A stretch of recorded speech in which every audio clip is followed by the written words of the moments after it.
नमस्कार दोस्तों, मैं आचार्य रविंद्र अध्यात्म अवेयरनेस पर आपका स्वागत करता हूं। दोस्तों, वास्तु की इस सीरीज में बार बार ये कमेंट आ रहा है कि ईस्ट साउथ ईस्ट का विश्लेषण करें।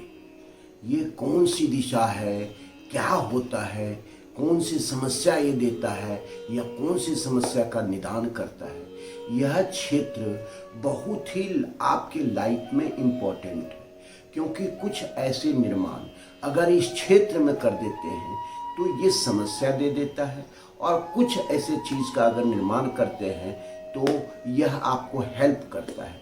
यह वास्तु के आधार से आपके घर में बहुत ही इम्पोर्टेंट दिशा है, बहुत ही महत्व रखता है। यह दिशा है ईस्ट साउथ ईस्ट का जो दिशा है, यह ईस्ट और ईस्ट साउथ के बीच का है, अर्थात पूर्व और अग्नि के बीच भी एक दिशा होता है जिसे हम पूर्व दक्षिण पूर्व की दिशा कहते हैं, ईस्ट साउथ ईस्ट की दिशा कहते हैं।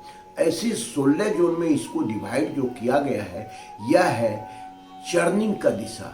चर्निंग मतलब जो मंथन की दिशा है। मंथन मतलब जब आप देखते हैं कि एक सेकेंड में या एक मिनट में हजारों विचार आपके अंदर आ जाते हैं। यह विचार कौन एनालिसिस कैसे हम करेंगे कि अच्छा है, ये अच्छा रिजल्ट देगा, या गलत है, सही नहीं है, सही रिजल्ट नहीं देगा।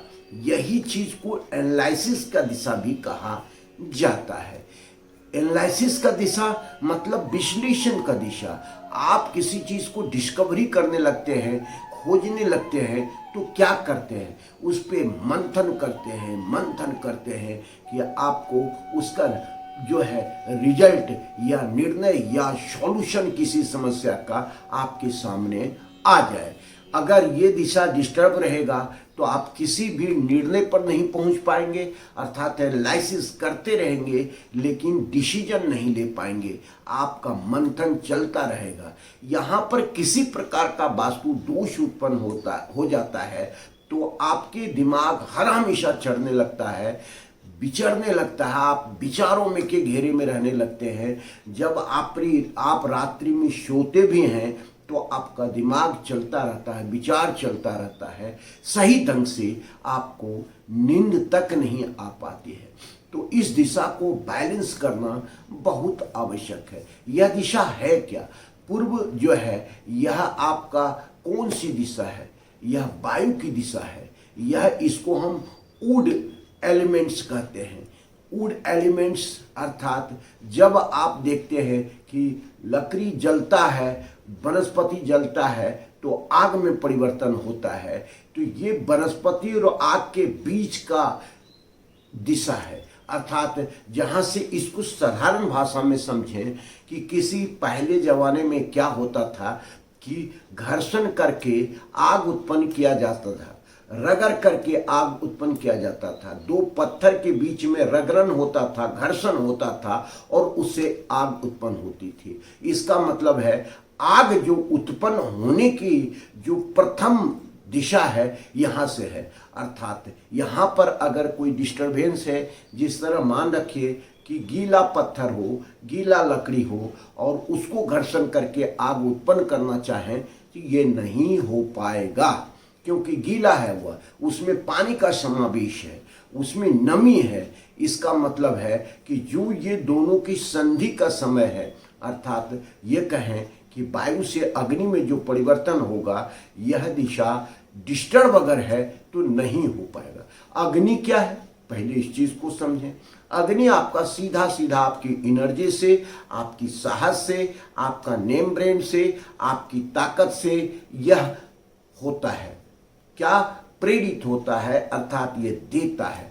तो अगर यहाँ पर डिस्टरबेंस आ गया तो आपके जीवन में अग्नि की कमी हो जाएगी, अग्नि में परिवर्तित नहीं हो पाएगा, अर्थात कैश फ्लो का डिस्टरबेंस यहीं से प्रारंभ हो जाएगा।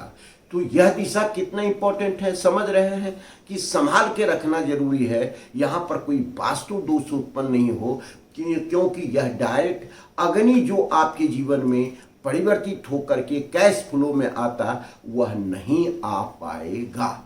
इसका मतलब कि यह डिस्कवरी की दिशा है, यह मंथन की दिशा है, यह घर्षण की दिशा है। इस दिशा का इम्पोर्टेंट आपके लाइफ में बहुत होना चाहिए। ये बहुत ज़्यादा अगर आप चिंतन करते हैं, विचार चलता है, तो बीमारी उत्पन्न हो जाती है। आप बहुत प्रकार की बीमारियों में उत्पन्न हो जाता है, अर्थात स्वास्थ्य के दृष्टि से, हेल्थ के दृष्टि से, अर्थात कई बीमारियां आपको जीवन में उत्पन्न नहीं हो। जैसी मेन बीमारी जो है वह रक्तचाप है। आपको देखते हैं, कहता है ब्लड प्रेशर हो गया। तो ब्लड प्रेशर होता क्या है?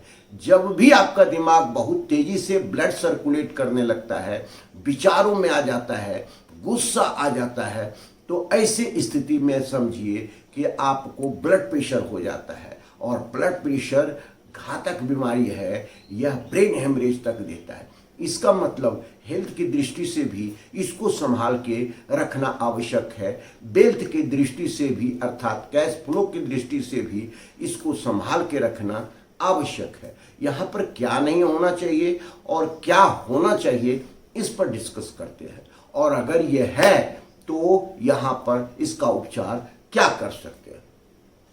यहाँ पर आपका बेडरूम नहीं होना चाहिए, क्योंकि हर हमेशा जब रात्रि में सोएंगे भी तो आपका मस्तिष्क चलता रहेगा, विचार आते रहेंगे और आप निष्कर्ष पर नहीं पहुंच पाएंगे। तो यहाँ पर बेडरूम नहीं होना चाहिए। बेडरूम है तो क्या करें, यह वह, चूंकि यह दिशा जो है, जो कमरे में आपका बेडरूम है उसको ईस्ट के क्षेत्र में ले जाएं। उसी रूम को ईस्ट के तरफ आप अपना सिरहाना रख लें या साउथ ईस्ट के तरफ रख लें, तो इससे बच सकते हैं। अगर आपका यहाँ किचन का बर्नर है, चूल्हा है, तो भी आप जो भोजन बनेगा सभी लोगों के लिए अच्छा नहीं रह सकता है, हेल्दी नहीं रह सकता है। तो किचन को साउथ ईस्ट के तरफ आप चेंज कर दे। यहाँ पर लिविंग एरिया भी नहीं रखना चाहिए, क्योंकि यहाँ पर जो लिविंग मतलब जो गेस्ट आएंगे वह ज़्यादा आपको चिंतन करके उलझाने की कोशिश करेंगे, ज़्यादा विचार दे करके आपको उलझाने की कोशिश करेंगे। तो यह भी चीज़ नहीं होना चाहिए। इसको भी ईस्ट के तरफ या साउथ ईस्ट के तरफ शिफ्ट कर सकते हैं। तो इस तरह से यहाँ पर ऐसा कोई चीज़ नहीं होना चाहिए जो आपको डिस्टर्बेंस दे। अब सीधी सी बात आई, यहाँ पर हम करना क्या चाहिए। यहाँ पर आपका जो है वॉशिंग मशीन रखें, बहुत अच्छा रिजल्ट देगा, क्योंकि वॉशिंग मशीन में भी चक्र चलते रहता है, मंथन होते रहता है, गंदगी साफ करके और आपको जो है सो साफ सुथरा कपड़ा दे देता है। तो यहाँ पर ये आप रख सकते हैं। यहाँ पर कुछ वास्तु शास्त्री अपने मत में बताए हैं कि यहाँ पर टॉयलेट भी रख सकते हैं। टॉयलेट रखना कहाँ तक सही है और कहाँ तक गलत है, इस चीज़ को देखें। अगर आप किसी तरह के उलझन में फंसे हुए हैं और निर्णय नहीं हो रहा है, तो यहाँ पर टॉयलेट नहीं रखें, क्योंकि यहाँ पर फिर गंदगी आएगी तो कुछ डिस्टर्बेंस, आप सही निर्णय पर नहीं पहुँच पाएंगे। लेकिन यहाँ पर कुछ मत के आधार से टॉयलेट रखा जा सकता है, क्योंकि टॉयलेट जो है डिस्पोजल का क्षेत्र है, डिस्पोज करता है। तो बहुत अधिक आपके घर में अगर विचारों का खेल हो रहा है, लोग जो है सही निर्णय पर नहीं पहुंच पा रहे हैं, तो ऐसी स्थिति में पूरे परिवार को एक मत होने के लिए यहाँ पर टॉयलेट आप बना सकते हैं, अच्छा रिजल्ट दे सकता है। यहाँ पर सेफ्टी टैंक भी कुछ मत के आधार से इसी रिजल्ट के लिए कि सही निर्णय पर पहुंचे, पूरा परिवार एक साथ रहे, जुल करके रहे, आपसी जो है सो सामंजस्य के साथ रहे, क्योंकि सभी का विचार बहुत तेजी से चलेगा। सब अपने जीवन में जो है सो एनालिसिस करके आपको कुछ अपनी बात मनवाना चाहेंगे, तो ये सही रिजल्ट नहीं देगा। ऐसी स्थिति में आपको यहाँ पर सेफ्टी टैंक भी बना सकते हैं। यहाँ पर साफ सुथरा स्टोरेज भी बना सकते हैं, क्योंकि यह स्टोरेज मतलब ये कहना है कि कुछ ऐसे तत्व यहाँ पर आते हैं जो आपके विचार को बैलेंस करते हैं। तो आप स्टोरेज, लेकिन ऐसा साफ सुथरा होना चाहिए। कहीं भी गंदगी आएगा तो वह नेगेटिव एनर्जी देगा और आपके जीवन में प्रॉब्लम खड़ा कर सकता है। तो हमने देखा दोस्त कि ये जो ईस्ट साउथ ईस्ट का क्षेत्र है, कैसे इसको हम अपने जीवन में सही रख सकते हैं और कैश फ्लो अर्थात इकोनॉमी आप सही कर सकते हैं। कर्ज से मुक्ति प्राप्त कर सकते हैं, जो पैसे का प्रॉब्लम है उसे दूर कर सकते हैं, यह यहीं से। अब यहाँ कलर क्या होना चाहिए और कौन सा नहीं होना चाहिए, यहाँ पर कभी भी वाइट कलर नहीं रखना है, क्योंकि स्पेस जो है इसको काटता है। तो निश्चित रूप से स्पेस इसके एंटी एलिमेंट्स है, तो सफ़ेद कलर नहीं रखें। अगर सफ़ेद कलर आपके घर में है तो आप समझिए कि डिस्टर्ब रहेंगे, हर हमेशा यहाँ पर प्रॉब्लम खड़ा करता रहेगा।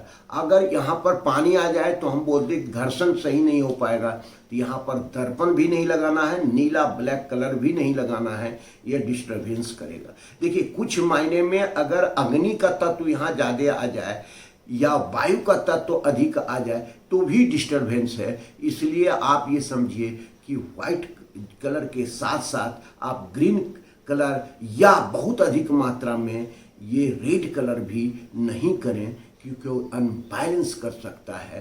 तो इस तरह से आप यहाँ होना क्या चाहिए, यहाँ पर आप लाइट ग्रीन करें, अच्छा रिजल्ट देगा। ऑफ वाइट करें, अच्छा रिजल्ट देगा।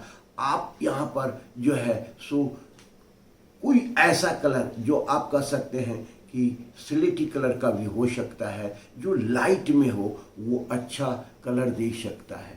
तो कुल मिलाकर के यहाँ जो एक कलर करना चाहिए वह ऑफ वाइट करना चाहिए, अच्छा रिजल्ट देगा। और इस तरह से यहाँ पर अपने को सुरक्षित रखने के लिए क्या कर सकते हैं, यहाँ पर एनहांस करने के लिए, अच्छा रिजल्ट लाने के लिए वास्तु में हम क्या उपाय कर सकते हैं।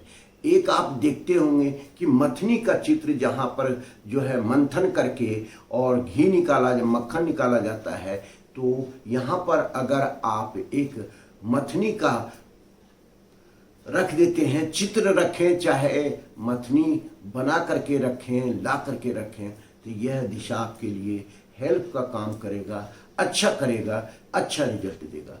धन्यवाद, फिर मिलते हैं